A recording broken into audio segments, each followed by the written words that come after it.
7. La inminente tormenta partieron al alba, y emprendieron la marcha a través de la tundra como un vendaval enfurecido.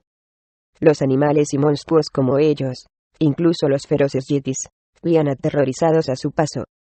El suelo helado crujía bajo el impacto de sus pesadas botas, y el murmullo del viento en la interminable tundra quedaba apagado bajo la fuerza de su canción, la canción del dios de la guerra. Avanzaron hasta bien entrada la noche, y se levantaron antes que los primeros rayos de sol iluminaran la tierra más de 200 guerreros ansiosos de sangre y victoria. Drizzt Do'Urden se sentó a media altura en la cara norte de la cumbre de Kelvin, acurrucado bajo el manto para protegerse del viento helado que soplaba por encima de las rocas. El Drow había pasado todas las noches en ese observatorio desde que se había celebrado el consejo en Brinsander, escudriñando con sus ojos violetas la oscuridad de la llanura en busca de los primeros signos de la inminente tormenta. Por petición de Drizzt, Bruenor había conseguido que Regis le hiciera compañía. Con el viento, golpeándole el rostro como un animal invisible, el halfling tiritaba entre dos piedras como toda protección a los inhóspitos elementos.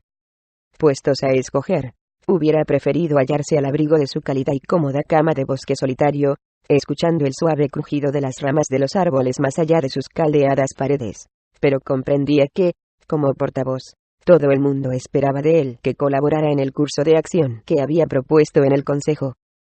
Pronto fue evidente, para los demás portavoces, y también para Bruenor, que se había unido a las siguientes reuniones estratégicas como representante de los enanos, que el halfling no les sería de gran ayuda para organizar las fuerzas, o para esbozar ningún plan de batalla. Así que, cuando Drizzt le dijo a Bruenor que necesitaba un mensajero que permaneciese vigilando junto a él, el enano pensó rápidamente en el voluntario Regis. Ahora, el halfling se sentía miserable, con los pies y los dedos totalmente entumecidos por el frío, y un terrible dolor en la espalda por la postura recostada contra una roca. Era la tercera noche de vigilancia, y Regis gruñía, y se quejaba continuamente, y de vez en cuando señalaba su incomodidad con estornudos. Pero, a pesar de todo, Drizzt permanecía sentado inmóvil, y sin prestar atención a las condiciones externas, con una estoica dedicación a la causa que superaba su incomodidad personal. ¿Cuántas noches más tendremos que esperar?, gimió Regis. Un día, tal vez incluso mañana, nos encontrarán aquí muertos por congelación en esta maldita montaña. No temas, amigo, respondió Drizzt con una sonrisa. El viento anuncia el invierno y los bárbaros vendrán dentro de muy poco dispuestos a derrotar a las primeras nieves.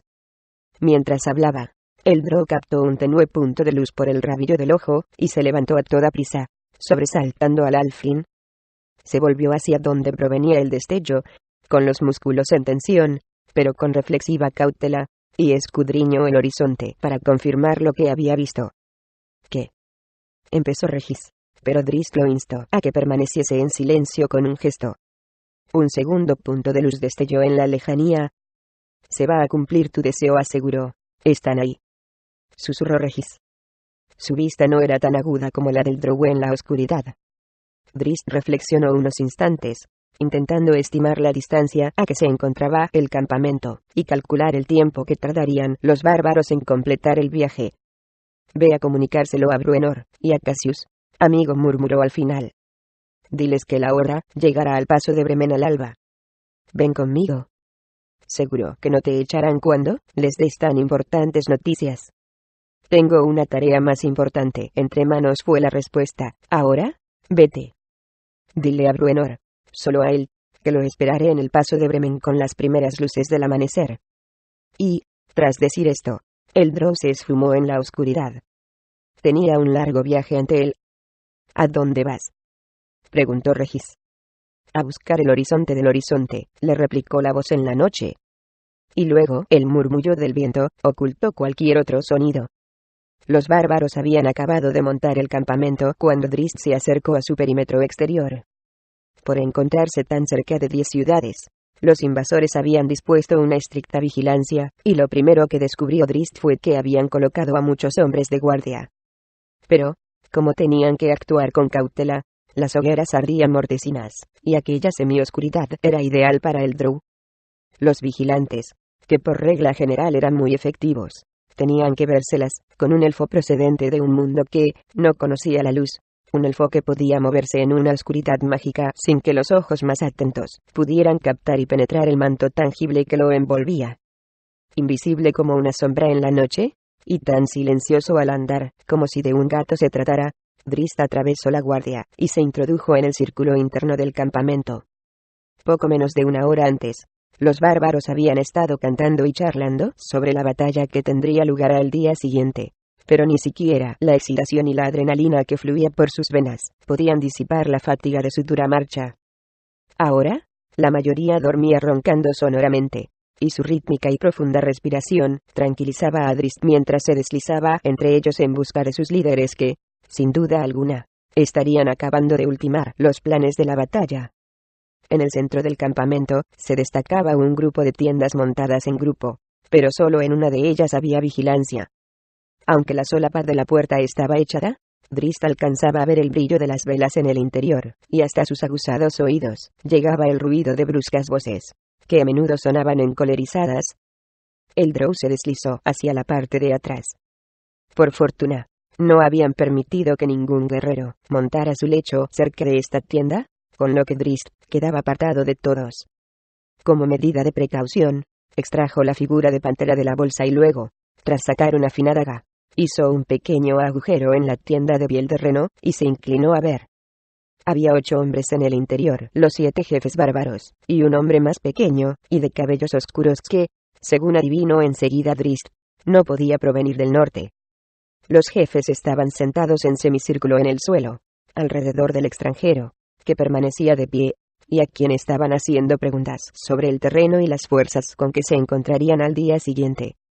«Tenemos que destrozar la ciudad en el primer ataque», insistía el hombre más corpulento de la estancia, posiblemente el hombre más grande que había visto nunca Drizzt, y que llevaba el símbolo del Elk. «Luego podremos seguir tu plan con la ciudad llamada Brinsander».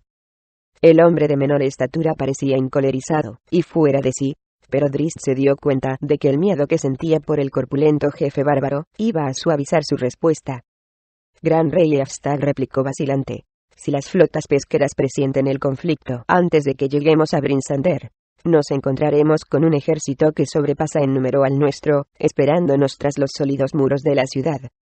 No son más que débiles sureños», gruñó Eafstag, hinchando el pecho con orgullo. «Poderoso rey, os aseguro que mi plan calmará con creces vuestra sed de sangre sureña», insistió el hombre de cabellos oscuros. «Entonces, habla, de Bernesan de 10 ciudades. Demuestra tu valor a mi gente». Drizzt se dio cuenta de que aquellas palabras habían desconcertado al hombre llamado de Bernesan, ya que a la vista estaba el desprecio que sentía el rey por el hombre del sur. Consciente de lo poco que apreciaban los bárbaros a los extraños, el drow comprendió que el más mínimo error que cometiera aquel hombre durante el desarrollo del plan probablemente le costaría la vida. De Bernesan se inclinó y extrajo un rollo de papel de la bota. Lo extendió y se lo pasó al rey bárbaro, para que lo hojeara. Era un sencillo mapa, pintado a grandes trazos, y con las líneas un poco confusas por el temblor del pulso del sureño, pero Drizzt distinguió enseguida algunos puntos característicos de 10 ciudades. «Al oeste de la cumbre de Kelvin», explicó de Bernesan, señalando con el dedo la orilla oeste del lago de mayor tamaño, hay una llanura despejada y ligeramente elevada, a la que llaman Paso de Bremen, que se dirige hacia el sur entre la montaña y Maer Dualdon.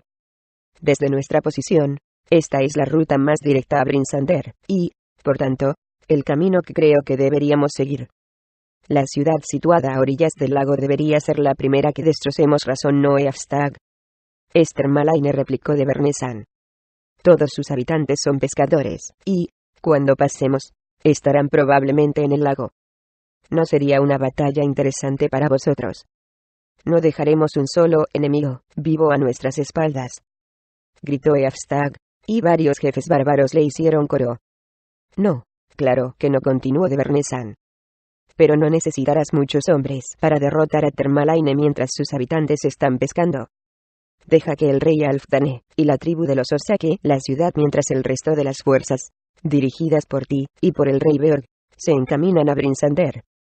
Al ver fuego en la ciudad, toda la flota pesquera, incluso la de otras ciudades de Maer Dualdon, acudirá a Termalaine, y el rey Alfdane puede destruirlos en el muelle.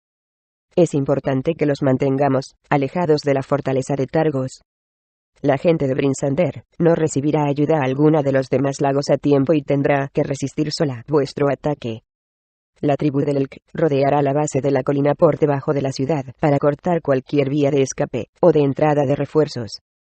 Drizzt escuchaba con atención al hombre que describía ahora la segunda división de las fuerzas bárbaras en el mapa y al mismo tiempo iba trazando mentalmente planes de defensa. La colina sobre la que se asentaba Brinsander no era muy alta, pero la base era extensa, y los bárbaros que tuvieran que encaminarse a la parte de atrás de la ciudad se separarían mucho de las fuerzas principales. Lejos de todo tipo de refuerzos. La ciudad caerá antes del crepúsculo, declaró de Bernesan triunfalmente. Y tus hombres podrán saquear el botín más importante de 10 ciudades. Un grito de entusiasmo se alzó entre los jefes bárbaros al oír la declaración de victoria de aquel hombre del sur. Drizzt apoyó la espalda en la tienda mientras consideraba lo que acababa de escuchar. El hombre de cabellos oscuros llamado de Bernesan conocía a la perfección las ciudades, y era consciente de sus fuerzas y debilidades. Si Brinsander caía, no podría organizarse defensa alguna para afrontar el ataque bárbaro, y, además, si los bárbaros llegaban a ocupar la ciudad amurallada, podrían atacar a su gusto a cualquiera de las demás ciudades. Una vez más me has demostrado tú, valía, oyó que Hafstar decía al sureño, y un murmullo de asentimiento le confirmó que sus planes habían sido aceptados. A continuación, concentró sus aguzados sentidos en lo que sucedía a su alrededor, en busca del mejor modo de escapar. De pronto, se dio cuenta de que 2 guardianes se dirigían hacia donde se encontraba él, conversando tranquilamente. Estaban todavía demasiado lejos para que sus ojos humanos pudiesen ver más que una sombra oscura al lado de la tienda, pero era consciente de que el más mínimo movimiento por su parte podía alertarlos. Decidió actuar a toda prisa, y, tras dejar la figurita negra en el suelo, llamó Genuibar. «Ven a mí, sombra mía». En algún lugar recóndito de la vasta esfera astral, la entidad de la pantera empezó a moverse, con paso rápido y sutil, mientras acechaba la entidad del ciervo. Las bestias de este mundo natural habían representado esta escena en multitud de ocasiones, siguiendo el orden armónico que guiaba las vidas de sus descendientes. La pantera se agachó para emprender la carrera final, presintiendo la dulzura de la inminente muerte. Aquel golpe era la armonía del orden natural, el propósito de la existencia de la pantera, y la carne, su recompensa. Sin embargo, se detuvo al instante, al oír que la llamaban por su verdadero nombre, y dejó de lado cualquier otra cosa para acatar las órdenes de su dueño. El enorme espíritu felino se lanzó a la carrera al oscuro pasadizo que marcaba la frontera entre las esferas, en busca del solitario punto de luz que era su vida en el mundo material. Y en un momento estuvo al lado del elfo oscuro, su perfecto compañero y dueño, en las sombras de las pieles colgantes de un hogar humano. Comprendió al instante el tono de urgencia en la voz de su dueño, y se apresuró a abrir su mente para recibir instrucciones del Drow. Los 2 guardianes bárbaros se acercaban con cautela, intentando averiguar lo que eran aquellas sombras situadas al lado de la tienda de sus reyes. De pronto, Genuibar se abalanzó sobre ellos, y dio un poderoso salto que la elevó fuera del alcance de las espadas de los bárbaros. Los guardianes esgrimieron las armas inútilmente, y echaron a correr detrás del felino, mientras daban la voz de alarma por todo el campamento. En la confusión que se sucedió entonces, Drizzt echó a andar, con sigilo y paso firme en sentido contrario. Oyó los gritos de alarma mientras Genuibar se deslizaba entre los soñolientos guerreros, y no pudo dejar de sonreír al ver la reacción de un grupo de ellos. Al ver a aquel felino, que se movía con tanta gracia y velocidad que parecía solo el espíritu de una pantera, la tribu del tigre, en vez de darle caza, cayó de rodillas al suelo, y, alzando las manos, dio gracias al dios Tempos. Drizzt no tuvo demasiadas dificultades para escapar del campamento, ya que todos los guardianes echaron a correr hacia donde provenían los gritos. Cuando el Drow alcanzó la oscuridad de la tundra abierta, giró en dirección sur hacia la cumbre de Kelvin, y echó a correr a través de la llanura, mientras se concentraba en ultimar los planes de defensa. Las estrellas le indicaron que quedaban menos de 3 horas para el alba, y comprendió que no podía llegar tarde a su cita con Bruenor, si quería preparar correctamente la emboscada. Los gritos de los bárbaros fueron cesando poco a poco, excepto las plegarias de los de las tribus del tigre, que continuaron hasta el alba. Pocos minutos después, Genuibar trotaba alegremente al lado de Drizzt. «Me has salvado la vida un centenar de veces, querida amiga», exclamó el elfo mientras acariciaba el lomo del gran felino. «O tal vez más». «Han estado discutiendo y peleándose durante 2 días», comentó Bruenor, disgustado. «Es casi una bendición que haya llegado por fin el enemigo». «Será mejor que trates de otro modo la llegada de los bárbaros», replicó Drizzt, aunque una sonrisa afloró a su rostro, por lo general impasible. Sabía que su plan era consistente, y que la victoria ese día estaría del lado de 10 ciudades. «Ve ahora, y tiende la trampa. No tienes demasiado tiempo». «Empezamos a subir a mujeres y niños a los barcos en cuanto Panza Redonda nos trajo la noticia», le explicó Bruenor. «Echaremos a esas sabandijas de nuestras fronteras antes de que acabe el día». El enano golpeó el suelo con el pie, y balanceó el hacha en el aire, para dar énfasis a sus palabras. «Tienes mente de estratega, elfo. Tu plan pillará por sorpresa a los bárbaros, y, además, dará gloria a todos aquellos que la necesitan. Incluso Kemptetargos estará contento», añadió Drizzt. Bruenor dio unos golpecitos a su amigo en el brazo, y se volvió para marcharse. «Lucharás a mi lado, ¿verdad?», preguntó por encima del hombro, aunque ya sabía la respuesta.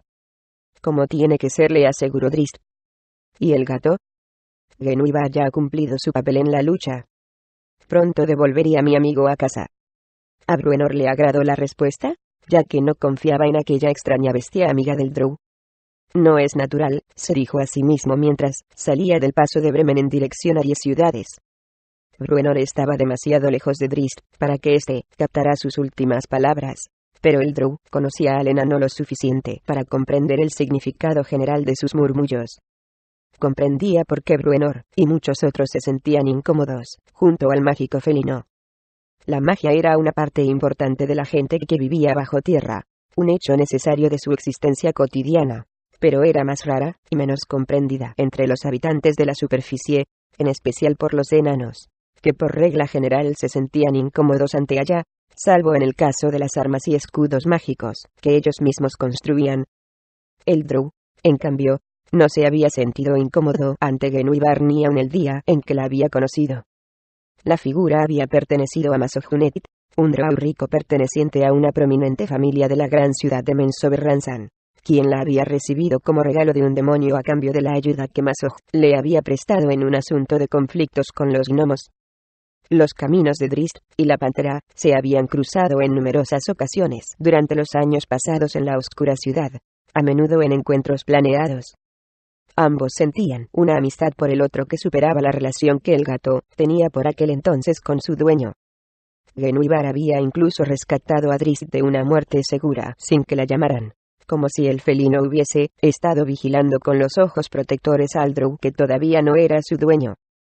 Drizzt había partido solo de Menzoberranzan de viaje a una ciudad vecina cuando cayó preso de un pescador de las cuevas, un individuo con aspecto de cangrejo que habitaba en las cuevas oscuras, y por regla general, esperaba en alguna hornacina en lo alto de los túneles, y lanzaba una invisible red de pesca sobre sus presas.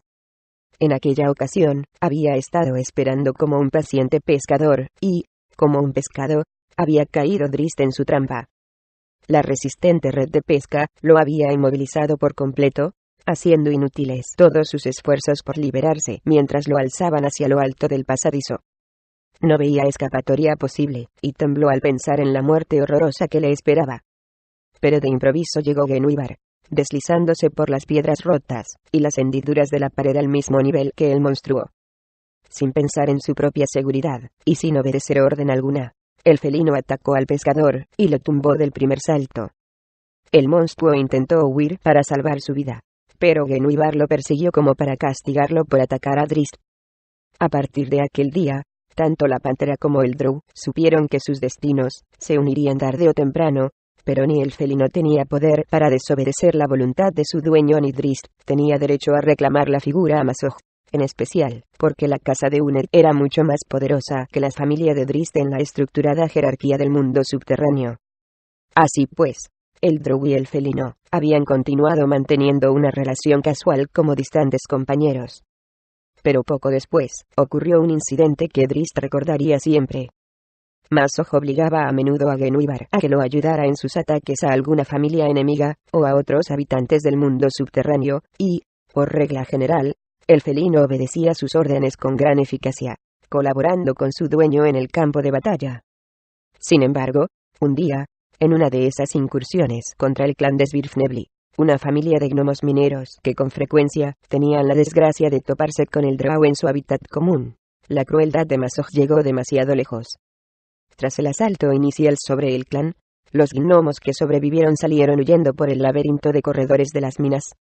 La incursión había sido un éxito, los tesoros del botín eran abundantes, y habían conseguido expulsar al clan, que obviamente nunca más iba a molestar al drow, pero Mazog tenía más ansias de sangre.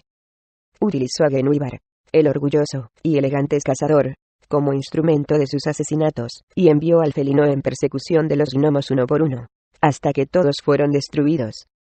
Drizzt y varios elfos más fueron testigos del espectáculo, y, aunque los demás, por su carácter maligno, consideraron la persecución como un deporte, Drizzt se sintió muy disgustado.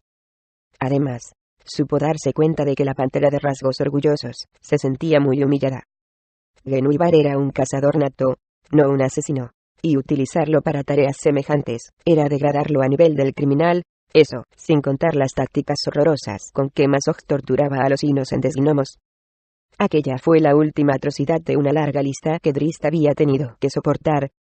Desde siempre había sabido que él era distinto de los de su raza en varios aspectos, si bien a menudo había temido parecerse más a ellos de lo que estaba dispuesto a admitir. Sin embargo, raras veces se mostraba insensible, y consideraba que la vida de otra persona era más importante que el mero espectáculo que representaba para la gran mayoría de sus congéneres. No podía definir con palabras lo que sentía, porque en el lenguaje de los drow no existía palabra que definiera aquello, pero más tarde supo que entre los habitantes de la superficie se llamaba conciencia. Un día de la semana siguiente, Drizzt se las arregló para pillar a Mazog solo en el exterior de Menzoberranzan. Sabía que después de asestar el golpe mortal ya no podría echarse atrás, pero no titubeó un solo instante, y atravesó con su cimitarra el pecho de su sorprendida víctima. Aquella fue la única vez en su vida que asesinó a un individuo de su propia raza, y, a pesar del sentimiento que le inspiraba su gente, sintió náuseas. A continuación, cogió la estatuilla y salió huyendo, en busca de algún otro lugar remoto en el vasto territorio subterráneo para fundar su hogar.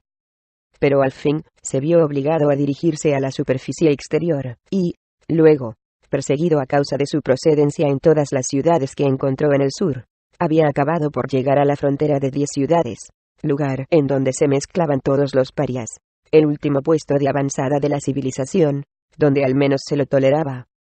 No le preocupaba demasiado que la gente le volviera la espalda en la superficie, ya que había trabado amistad con el Alfin, los enanos y la hija adoptiva de Bruenor, Catibrie. Además, tenía a su lado a Genuibar. Volvió a dar unos golpecitos en el lomo del felino, y salió del paso de Bremen en busca de algún agujero donde pudiese descansar un poco antes de la batalla.